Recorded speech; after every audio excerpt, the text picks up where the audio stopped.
Never Trumpers. This is another video here on the Hard Starboard radio channel on youtube.com.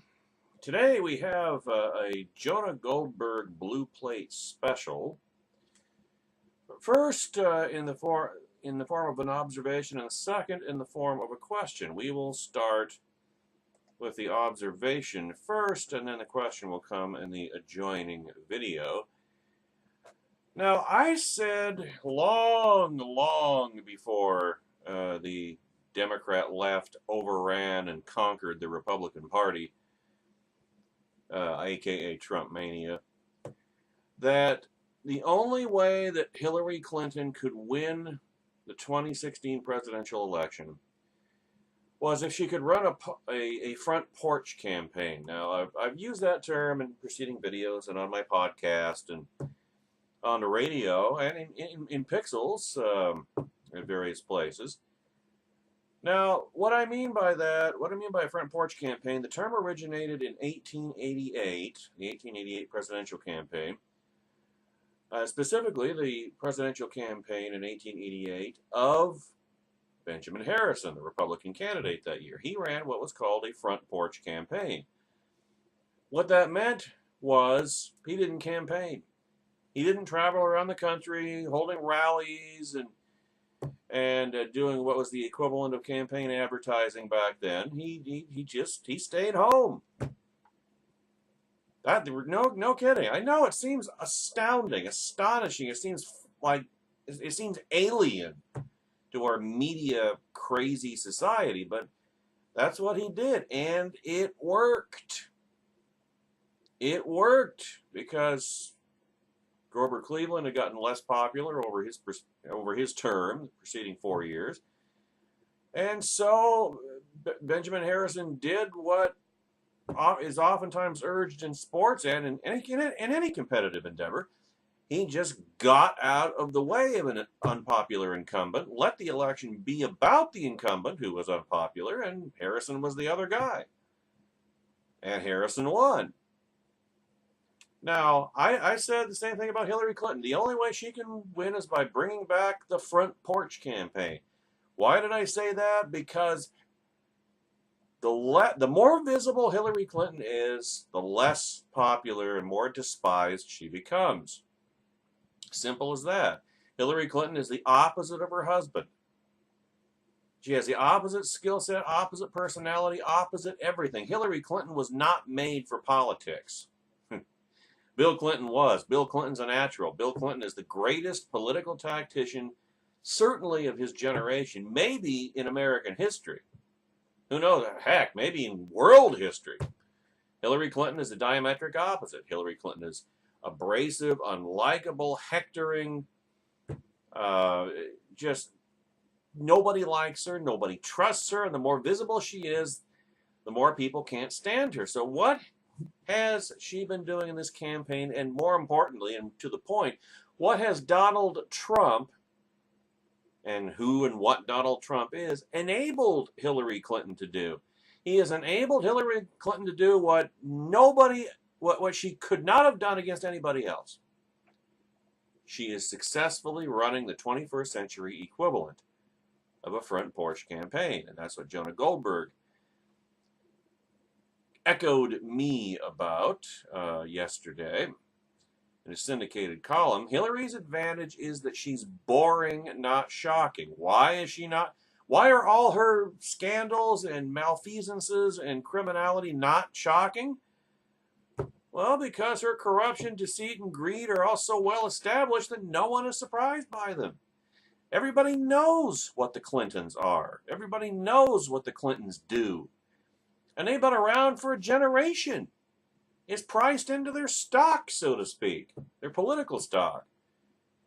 So nobody said, this is one more thing that Trumplicans, Trump supporters, branch Trumpidians, whatever, just don't understand about politics.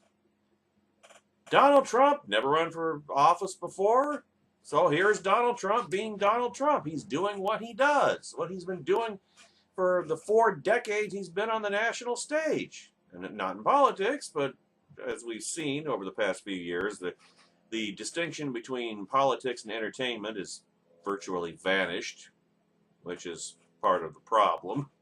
And it's why I have nothing but contempt for Trump supporters, because they don't understand that they have imported into the Republican Party everything that they once claimed to hate about Barack Obama.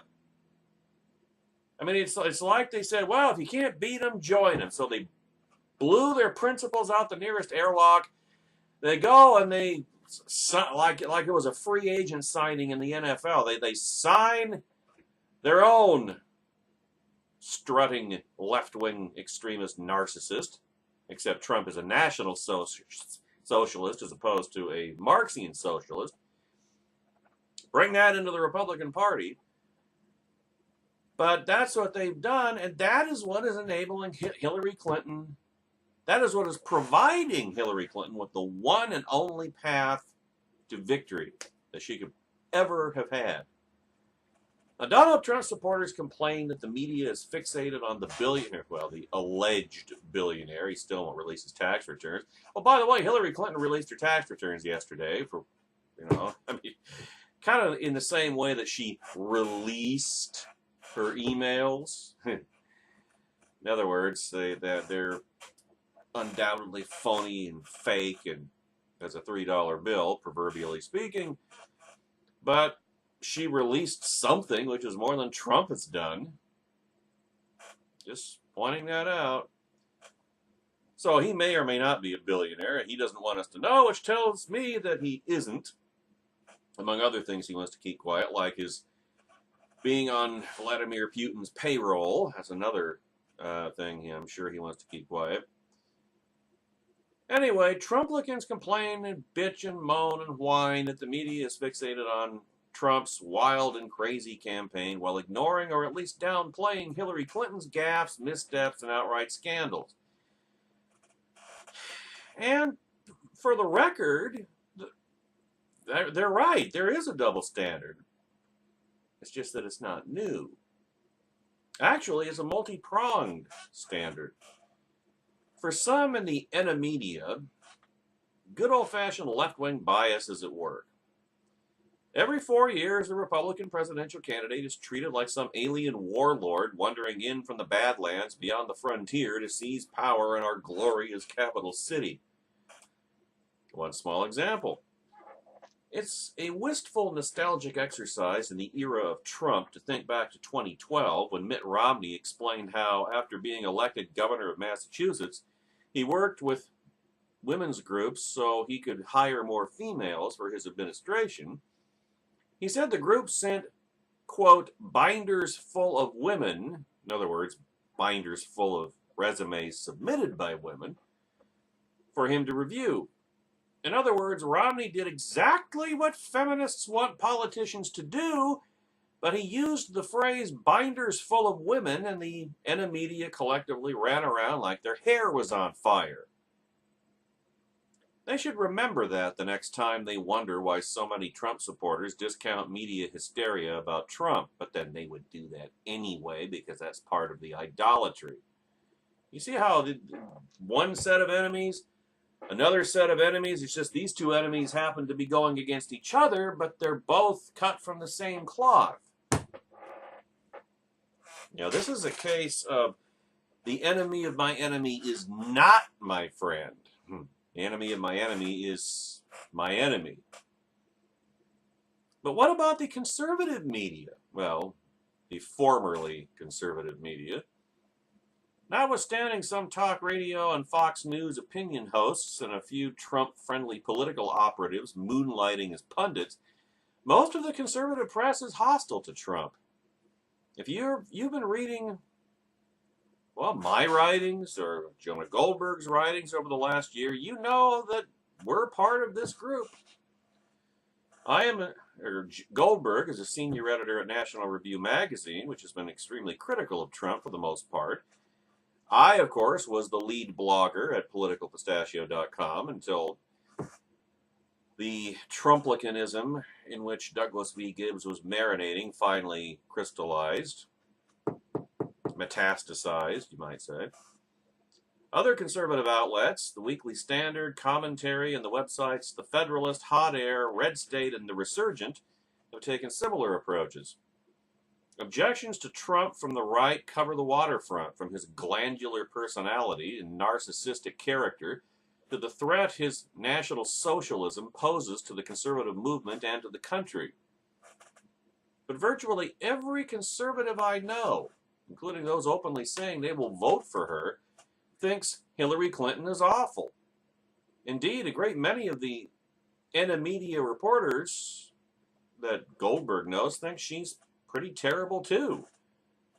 As P.J. O'Rourke, the brilliant libertarian satirist, quite unsatirically put it on national public radio, quote, "I am endorsing Hillary and all her lies and all her empty promises.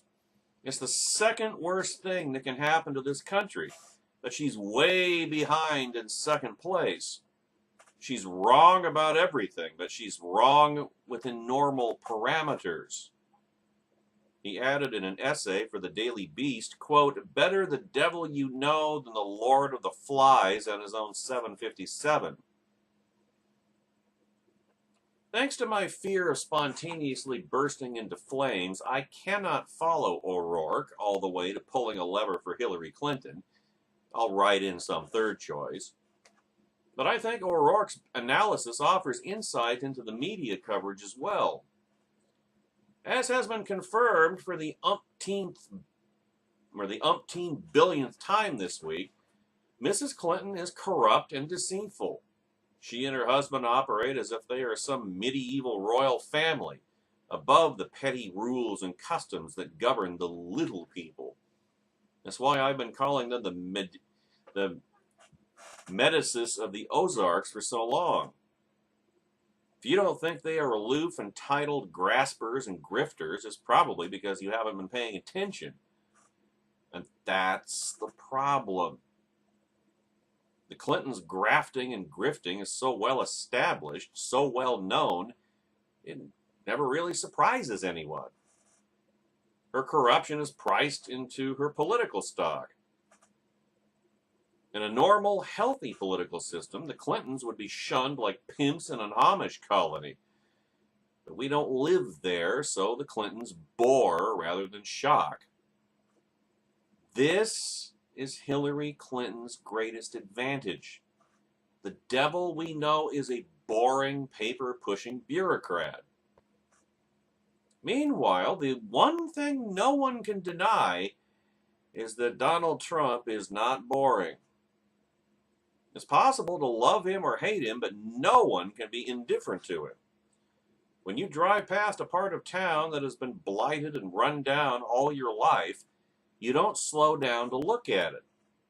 But if an 18-wheeler loaded with bovine manure jackknifes on the highway, sending its cargo in all directions, whether you're horrified or amused, you've just got to slow down and take a gander and probably take a whiff.